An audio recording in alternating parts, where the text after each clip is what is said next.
UPSC mains 2026 आपका precious attempt waste ना हो, ये वीडियो इसलिए बना रहा हूं मैं। This is the most important video that you are watching right now. इस वीडियो में आपका जो करंट अफेयर में आप बहुत परेशान हैं, जो आप बर्डन लेके बैठे हैं, मैं पूरा बर्डन ही रिड्यूस कर दूंगा।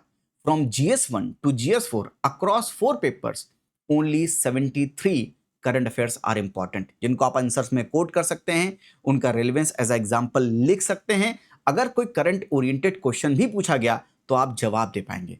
साथ में PYQ फ्रॉम 2013 टू 2025 की एनालिसिस के बाद कुछ चीजें जो मुझे समझ में आई हैं, किस पेपर में करंट अफेयर का वेटेज कितना होता है, वो भी मैं आपको समझाऊंगा, ताकि आपको एक आइडिया लग पाए कि कहां पर करंट के एग्जांपल्स भी ज्यादा डालने जरूरी हैं और करंट का रेलेवेंस भी जरूरी है। ये एनालिसिस मैं आपका करके लाया हूं। ये मेंस का आपका माइंडसेट इस समय पर क्रूशियल माइंडसेट बनाएगा, जो आपको इस बार के मेंस में उसका रिजल्ट भी दिखेगा। अगर आप मेंस 2027 की भी तैयारी कर रहे हैं, then this analysis will be very much fruitful for you also. तो आइए शुरू करते हैं एनालिसिस।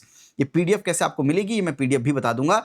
तो ये करंट अफेयर कहां से कहां तक कवर किए हैं मैंने, जून 2025 से लेकर जुलाई 2026 तक मैंने जो ये ब्रॉड स्पेक्ट्रम कवर किया है, ताकि कोई भी इंपॉर्टेंट करंट अफेयर जो मेंस 2026 के पर्सपेक्टिव से इंपॉर्टेंट है, मैं मिस करके ना जाऊं और आपको जीत के थोड़ा करीब और ले जाऊं। ये चीज मैं करना चाहता हूं आपके लिए। ध्यान दीजिएगा, ये 2013 से 2025 तक की जो PYQ के एनालिसिस है, उससे समझकर ये चीज जो मैं आपको बता रहा हूं, ये अपने दिमाग में बिठा भी लीजिएगा। पेपर एंड स्लॉट, अगर आप GS1 देखें जिसमें हिस्ट्री है, सोसाइटी है और ज्योग्राफी है, अगर पेपर वाइज भी देखें तो मैं पेपर वाइज बता देता हूं। फॉर एग्जांपल न्यूज से कितने सवाल आए हैं, अनमार्क्ड कितने सवाल हैं, टोटल कितने सवाल हैं, और फ्लोर मतलब कितना परसेंट वेटेज है करंट अफेयर का, ये समझिए। तो GS1 हिस्ट्री में कितना वेटेज है करंट अफेयर का, मात्र मात्र 3% का। सोसाइटी में कितना है, 4% का। लेकिन ज्योग्राफी में 20% का वेटेज है। किसमें, करंट अफेयर का वेटेज है, यानी geography is more current oriented, इसलिए ज्योग्राफी को करंट ओरिएंटेशन मिस नहीं कर सकते हैं। सोसाइटी और हिस्ट्री में करंट का वेटेज कम है। अगर मैं पूरा GS पेपर कंबाइंड देखूं तो ओनली 9% का वेटेज है, यानी अगर 275 टोटल क्वेश्चन है तो मात्र 26 क्वेश्चन जो है करंट ओरिएंटेड है। बैकवर्ड लिंकेज से तो काफी हो सकते हैं, डायरेक्ट कितने पूछे गए हैं उन पर बात हो रही है। लेकिन GS2 अगर देखें तो पॉलिटी एंड कॉन्स्टिट्यूशन से 27% का वेटेज है करंट का, गवर्नेंस में 25% का वेटेज है, सोशल जस्टिस में 16% का है, एंड इंटरनेशनल रिलेशन में 39% का है। यानी मोस्टली इंटरनेशनल रिलेशन का जो क्वेश्चन आते हैं, जिस पर क्वेश्चन डिपेंडेंट होते हैं, वो मेनली करंट ओरिएंटेड होते हैं। यानी 6, 8, 10 महीने के इंटरनेशनल रिलेशंस के अगर करंट अफेयर आपने कवर कर लिए हैं तो सवाल वहीं से ही बनेंगे। और अगर पूरा टोटल GS2 का हम वेटेज देखें तो 28% वेटेज है करंट अफेयर का। मतलब GS2 is much more heavily dependent on the current affairs. इसमें करंट अफेयर का कॉन्टेक्स्ट मिस नहीं कर सकते। करंट अफेयर बहुत ज्यादा हैवी है इसमें, इसलिए GS2 में लोगों के मार्क्स कम आते हैं, GS3 में भी मार्क्स कम आते हैं, क्योंकि ये करंट ओरिएंटेड ज्यादा होता है। अगर GS3 में इकोनॉमी को देखें तो इकोनॉमी में 40% का वेटेज सिर्फ और सिर्फ करंट अफेयर का, चाहे इकोनॉमिक सर्वे हो, बजट हो, बहुत चीजें यूपीएससी निकाल के लाता है। और इंडिया ईयरबुक से बहुत चीजें निकाल के ला के आपसे सवाल पूछता है। एग्रीकल्चर में वेटेज 20% का है, science and technology 21%, environment ecology 29%, disaster 50% का वेटेज है डिजास्टर का। यानी जितनी भी चीजें न्यूज में डिजास्टर में हो रही उन्हीं के रेलेवेंस में ही सवाल पूछता है यूपीएससी। और इंटरनल सिक्योरिटी में 56% का वेटेज है। अगर टोटल GS3 का वेटेज देखें तो 35% का वेटेज है इन सभी सब्जेक्ट को कंबाइंड मिलाकर करंट अफेयर का। बहुत रेलिवेंट होते करंट अफेयर GS2 GS3 में, बड़ा इंपॉर्टेंट रोल प्ले करते हैं। 35% is a lot of number. मतलब अगर 100 क्वेश्चन आ रहे हैं तो 35 question current oriented, directly current oriented question है। फ्रॉम 2013 टू 2025 के एनालिसिस के बेसिस पर मैं आपको ये चीजें बता रहा हूं, ताकि आपको करंट का कॉन्टेक्स्ट भी समझ में आए और करंट की इंपॉर्टेंस, करंट को कैसे इंक्लूड करके आंसर में नंबर गेन किए जा सकते हैं। GS4 में एथिक्स, एप्टीट्यूड, इमोशनल इंटेलिजेंस में 13%, थिंकर्स एंड फिलोसफर में 57%। मतलब किसी की डेथ एनिवर्सरी को 100 साल, 200, 300, बर्थ एनिवर्सरी को कुछ हो रहा है, या बड़ा इंपॉर्टेंट कोई स्टैचू बनाया जा रहा है, कुछ भी ऐसा कुछ हो रहा है न्यूज में, उसके कॉन्टेक्स्ट में आपसे थिंकर्स एंड फिलोसफर्स पूछते हैं, ऐसे नहीं पूछते हैं वो। मतलब they are heavily depend upon the current affairs. इनसे अगर सवाल आना है तो आधे से ज्यादा सवाल करंट ओरिएंटेशन से ही पूछते हैं। पब्लिक एडमिशन प्रॉपर्टी से 19%, और केस स्टडीज जो होती हैं उसमें 10% का वेटेज करंट अफेयर का होता है। यानी जो भी करंट में चल रहा है उन्हीं से केस स्टडीज को फ्रेम भी किया जाता है। तो GS4 में अगर टोटल वेटेज देखें तो 23% का वेटेज है GS4 में करंट अफेयर का, लेकिन हेविली वेटेड कौन है? 35% है GS3 एंड देन GS2। बहुत इंपॉर्टेंट है, करंट अफेयर का रोल यहां पर बहुत ज्यादा है। तो जब भी पढ़ाई करें, ऐसा नहीं कि मैं कह रहा हूं छोड़ दीजिए, the floor is stable and not rising. मैं समझाता हूं इसका मतलब क्या है कि अगर हम पूरा ईयर और ईयर वाइज अगर देखें सभी 4 पेपर को मिलाकर, तो 2013 में 25% पेपर, यानी अगर पूरे GS1 से लेकर GS4 अगर 100 क्वेश्चन है तो उसमें 25 क्वेश्चन करंट ओरिएंटेड है चारों पेपर को मिलाकर। यस, अगर हम देखें 2014 17 25 17 25 29 9 28 30 24 18 22 एंड 28%। अगर पिछले 4-5 सालों में देखें तो ये कहीं ना कहीं 25 से 30% के बीच में, यानी 1/4 of the paper from GS1 to GS4 अगर चारों मिला लें तो 1/4 of the paper is coming from the current affair. इस बात को याद रखिए, ये रिलेवेंस शो करता है। और ये भी चीज शो करता है कि floor is stable not rising, which means इतना परसेंट वो लगभग पूछ रहे हैं। ऐसा ये अपवर्ड ट्रेंड नहीं है कि 40% हो जाएगा 50% हो जाएगा, ऐसा नहीं है। साथ में जिसमें वेटेज कम है करंट अफेयर का, ऐसा नहीं कि उसको छोड़ के चले आए, उनको भी पढ़ना है, पर उसमें भी जो रेलेवेंस होगा उस रेलेवेंट चीज को पढ़ना है, और जिसमें इंपॉर्टेंस ज्यादा है तो उनको ध्यान देना ही पड़ेगा। कंटेंट में मैंने GS1 से GS4 73 थीम सेलेक्ट की हैं, 73 करंट अफेयर सेलेक्ट किए हैं। यही करंट अफेयर आपको पढ़ने हैं और इनको मैंने कलर वाइज कॉम्बिनेशन में डाल भी दिया है इस पीडीएफ में, जो पीडीएफ मैं आपको देने वाला हूं। कैसे देने वाला हूं बताने वाला हूं। तो GS1 में 17 थीम्स है, GS2 में 20 थीम्स है, GS3 में 23 थीम्स है और GS4 में 13 थीम्स है। टोटल 73 थीम्स है जो इस बार मेंस 2026 के लिए इंपॉर्टेंट है।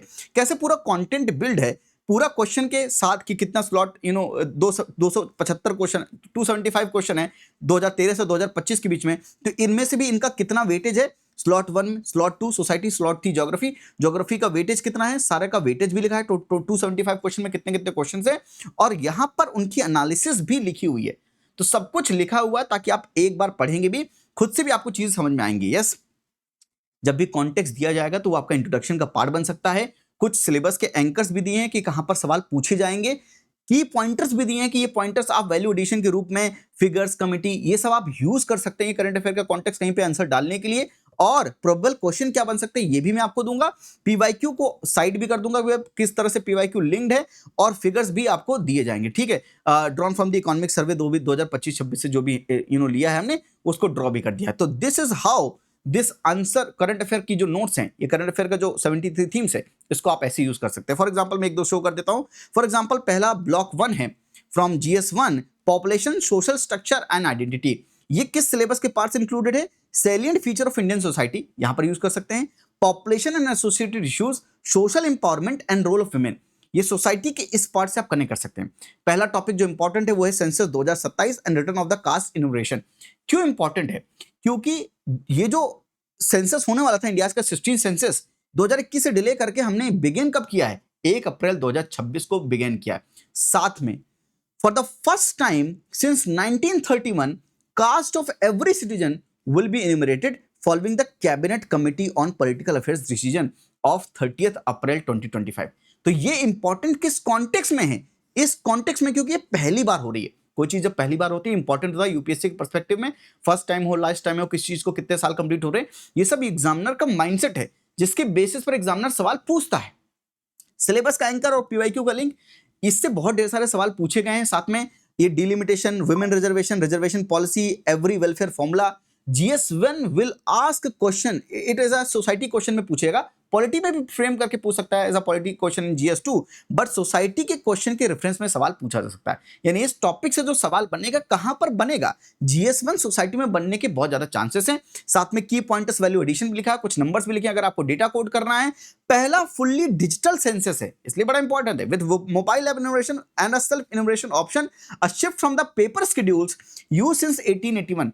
पेपर का जमाना गया, डिजिटल हो रहा है, और जिस पेस पर हम ये डिजिटल काम कर सकते हैं, ये सेंसस कंडक्ट करवा सकते हैं और सब कुछ ले सकते हैं, वो बहुत ही मैसिव स्केल में बहुत लेस टाइम में हम कंडक्ट करवा सकते हैं। यस, तो इससे जो एडमिनिस्ट्रेटिव चैलेंजेस है गवर्नेंस के पार्ट में भी ये चीज आप यूज कर सकते हैं कि how we are going from paper to paperless और डिजिटल जाने के क्या फायदे हैं उसमें भी।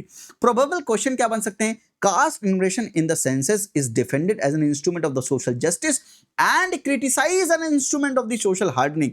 एग्जामिन, या 2027 census India India's first digital enumeration, discuss its implication for the reliability of the social study। ये पूरे सवाल बने प्रोबेबल क्वेश्चन। ऐसे ही सवाल यूपीएससी एग्जैक्ट पूछ सकता है। पीवाईक्यू की लैंग्वेज देखकर आपको ये लैंग्वेज देखकर आपको समझ में आ रहा होगा कि ऐसे सवाल कैसे बन सकते हैं। Delimitation, representation, demography of the federal balance, वही कॉन्टेक्स्ट है, इसको एज अ इंट्रोडक्शन में यूज कर सकते हैं। सिलेबस का लिंक है, की पॉइंटर्स आपको दिए हुए हैं, probable question. Delimitation converts a demographic success into a political penalty, critically examine in the context of India's federal balance. Discuss how divergent fertility transition among the Indian states have become a source of regional political anxiety। ये सवाल इस तरह से पूछे जा सकते हैं। Women reservation के ऊपर सवाल पूछा जाता है। क्यों पूछा जाएगा? नारी शक्ति वंदन अधिनियम, the 106 Constitution Amendment Act 2023 was notified only on the night of the 16th April 2026। ये कॉन्टेक्स्ट है 2026, ये अब नोटिफाई हुआ है। जब 2023 में आया था तब यूपीएससी ने प्री में सवाल पूछा था, अब मेंस में सवाल पूछा जा सकता है। इसलिए इसके की पॉइंटर्स क्या हैं और किस तरह से सवाल पूछेगा। Reservation create presence, it does not automatically create voice. कितनी अच्छी बात है, ये प्रेजेंस क्रिएट कर सकता है रिजर्वेशन, पर ये वॉइस ऑटोमेटिकली क्रिएट नहीं करेगा। Examine with the reference to women's representation in the Indian legislature. इस तरह सवाल, और ये पूरा GS1 से लेकर GS4 ये पूरी PDF जो है मैंने आपके लिए बनाई है, और ये आपको मेंस 2026 में बहुत मदद करेगी। और 2027 के लिए अगर जो कर रहे हैं तो इसकी जो एनालिसिस है, ये एनालिसिस वाला पार्ट जो है अगर आपने देख लिया है तो ये बहुत मदद करेगा। अब ये PDF कहाँ मिलेगी? आप मेरी वेबसाइट www.hopetoshan.com पे जा सकते हैं। 299 रुपीज़ के नोट्स हैं, आप इसको परचेस कर सकते हैं। इसको बनाने में मेहनत लगती है, जाहिर सी बात है, उसकी एक कॉस्ट है। ये कॉस्ट आप पे कर सकते हैं www.hopetoshan.com, या डिस्क्रिप्शन में लिंक डाल दूंगा, वहां पर जाएंगे। 73 most important current affair for mains 2026 लिखा होगा, इसको आप पे करके प्लस GST पे करके 299 प्लस GST पे करके आप इसको परचेस कर सकते हैं। और इसको सही ढंग से ये A4 शीट आप प्रिंट आउट करा के निकाल भी सकते हैं, और प्रिंटेबल फॉर्म में जब आपके सामने आ जाएगा, इसको आराम से पढ़कर अच्छे मार्क्स इस बार मेंस 2026 में ला सकते हैं। तो all the best from my side. These 73 most important current affair will cover the all important current affair, और जो आपके बहुत काम आएंगे। साथ में अगर आप जानना चाहते हैं कि most important topics for mains 2026 overall बना दें, तो वो चीज़ मैं कर सकता हूँ। कमेंट सेक्शन में मुझे बताइएगा, अगर वो भी आप चाहते हैं मेंस 2026 के लिए, मैं बता दूंगा। और उन्हीं में से सवाल, मैक्सिमम सवाल उन्हीं में से पूछे जाएंगे, क्योंकि mains is a predictable game. आज के लिए इतना ही। थैंक यू, नमस्ते, जय हिंद।